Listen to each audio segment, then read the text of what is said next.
You ask Tiger to solve.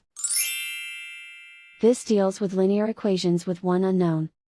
The final result is v equals 301. Let's solve it step by step. Isolate the v. Multiply both sides by 7. Group like terms. Multiply the coefficients. Simplify the arithmetic.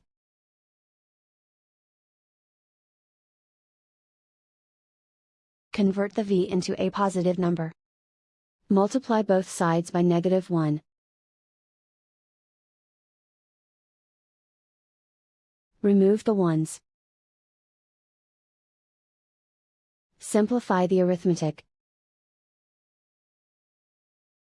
And so the final result is v equals 301.